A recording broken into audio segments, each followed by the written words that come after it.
नमस्कार, जनभावना टाइम्स देख रहे हैं आप और मैं हूं आपके साथ प्रिया शर्मा। सतसैया के दोहरे जो नावक के तीर, देखन में छोटे लगे घाव करे कमती।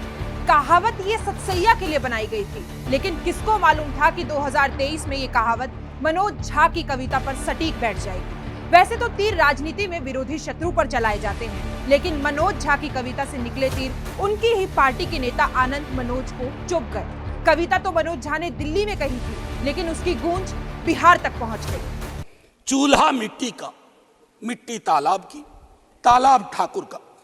भूख रोटी की, रोटी बाजरे की, बाजार खेत का, खेत ठाकुर का।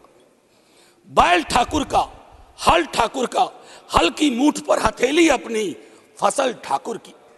कुआं ठाकुर का, पानी ठाकुर का, खेत खलिहान ठाकुर के, गली मोहल्ले ठाकुर के, फिर अपना क्या, गांव देश शहर। ब्राह्मण ठाकुर विवाद पर पूर्व सांसद आनंद मोहन ने कहा कि ये बिरादरी की लड़ाई नहीं है, बल्कि कम्युनिटी विशेष को एक व्यक्ति विशेष ने गाली दी है।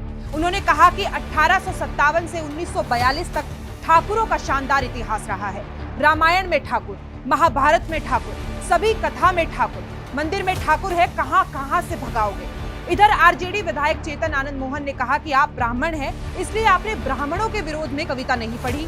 अगर उसकी राष्ट्रभक्ति पर सवाल उठेंगे, यानी कि अगर ठाकुरों की राष्ट्रभक्ति पर सवाल उठेंगे, तो आनंद मोहन बोलेगा। इससे पहले उन्होंने एक इंटरव्यू में कहा था कि अगर मैं सदन में होता तो जीप खींचकर सभापति के आसन की तरफ उछाल देता। उन्होंने मनोज झा को फिटकरी करार कर दिया। कहा कि ये शेविंग में इस्तेमाल होने वाली फिटकरी का एक डेला अगर 1 क्विंटल दूध में डाल दिया जाए तो दूध फट जाएगा। आनंद मोहन ने मनोज झा को केंद्र सरकार का एजेंट करार कर दिया। कहा कि ऐसे लोग सत्ता के साथ होते हैं, तब तक आरजेडी में रहेंगे जब तक आरजेडी अस्तित्व में होगी। जैसे ही लगेगा कि आरजेडी कमजोर हो गई, वो भाजपा की गोद में बैठ जाएंगे। वहीं लालू यादव ने इस मुद्दे पर कहा कि मनोज झा एक विद्वान आदमी है, जो बोलते हैं सही बोलते हैं।